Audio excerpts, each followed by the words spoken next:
హర్ముజ్లో అడుగడుగునా నౌకలకు ప్రమాదం పొంచి ఉందా? అడుగు పెడితే భారీ షిప్పులు పేలిపోవడం ఖాయమేనా?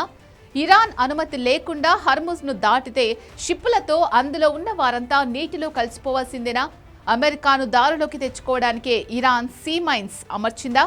అందుకే డొనాల్డ్ ట్రంప్కు ప్యాంట్ తడిచిపోయిందా? యుద్ధం కొనసాగిస్తే మరిన్ని కష్టాలు తప్పవనే భయం ట్రంప్కు పట్టుకుందా?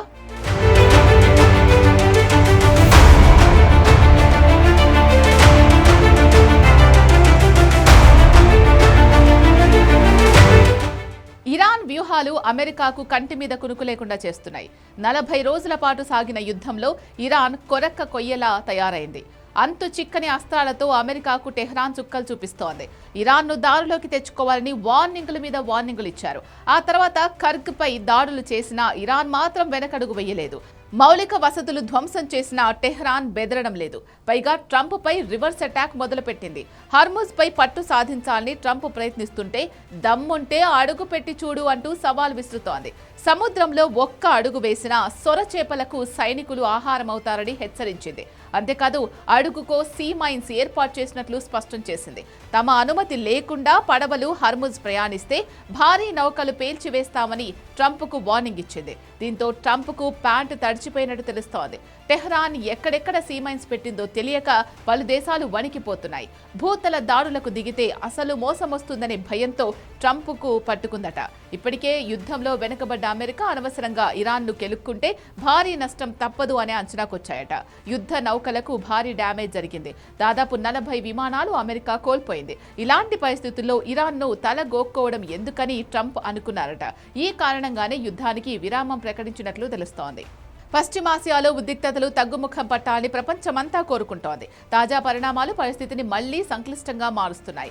ఇరాన్కు చెందిన పలు వార్తా సంస్థలు విడుదల చేసిన చార్ట్లు ఇప్పుడు అంతర్జాతీయ స్థాయిలో చర్చకు దారితీస్తున్నాయి. ఆ చార్ట్ల ప్రకారం ఇరాన్ పారామిలిటరీ రెవల్యూషనరీ గార్డులు హర్ముజ్ జలసంధిలో సముద్ర మైన్లు అమర్చినట్లు తెలుస్తోంది. నౌకాయాన రంగానికి అలాగే ప్రపంచ ఆర్థిక వ్యవస్థకు ఇది కీలకమైంది. ఎందుకంటే హర్ముజ్ జలసంధి ద్వారా ప్రపంచవ్యాప్తంగా భారీ స్థాయిలో చమురు, సహజ వాయువు రవాణా జరుగుతుంది. గ్లోబల్ ఎనర్జీ ట్రేడ్ లో సుమారు 20% ఈ మార్గం మీదుగా సాగుతుంది. ఇది సాధారణంగా నౌకలు ప్రయాణించే ట్రాఫిక్ సెపరేషన్ స్కీమ్ పై ఉంది. ఈ ప్రాంతంలోనే మైన్లు అమర్చినట్లు సూచనలు కనిపిస్తున్నాయి. దీంతో నౌకలు సాధారణ మార్గాన్ని వదిలి ఇరాక్ తీరానికి దగ్గరగా లారక్ దీవి వైపు ఉత్తర దిశగా ప్రయాణించినట్లు యుద్ధ టైంలో తెలుస్తోంది. ఇరాన్, అమెరికా, ఇజ్రాయెల్ మధ్య తాజాగా కుదిరిన 2 వారాల కాల్పుల విరమణ ఒప్పందం నేపథ్యంలో ఇలాంటి పరిణామాలు చోటు చేసుకోవడం గమనార్హం. ఒప్పందం అమల్లోకి వచ్చినప్పటికీ పలు ప్రాంతాల్లో డ్రోన్లు, క్షిపణి దాడులు కొనసాగుతున్నట్లు సమాచారం. దీంతో కాల్పుల విరమణపై అనిశ్చితి నెలకొంది. కాల్పుల విరమణ ఉన్నప్పటికీ పశ్చిమాసియాలో పరిస్థితులు ఇంకా అస్థిరంగానే ఉన్నాయి.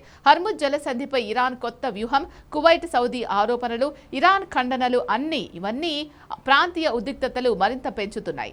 ప్రపంచ చమురు రవాణాకు కీలకమైన ఈ ప్రాంతంలో పరిస్థితులు ఎలా మారుతున్నాయన్నది ఇప్పుడు అంతర్జాతీయంగా ఆసక్తికరంగా మారింది.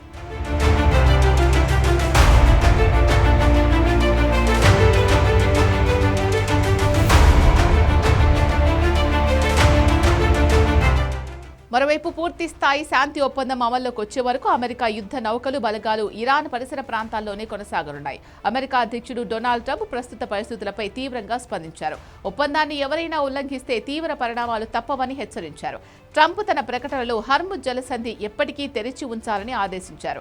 ఇజ్రాయెల్, లెబనాన్ మధ్య ఉద్రిక్తతలు కూడా పరిస్థితిని మరింత క్లిష్టంగా మారుస్తున్నాయి. అమెరికా, ఇరాన్ కాల్పుల విరమణ ఒప్పందంలో లెబనాన్ భాగం కాదని పేర్కొంటూ ఇజ్రాయెల్ దాడులు కొనసాగించింది. దీనికి ప్రతిగా ఇరాన్ కూడా చర్యలకు దిగడంతో ప్రాంతీయ స్థాయిలో ఉద్రిక్తతలు పెరిగాయి.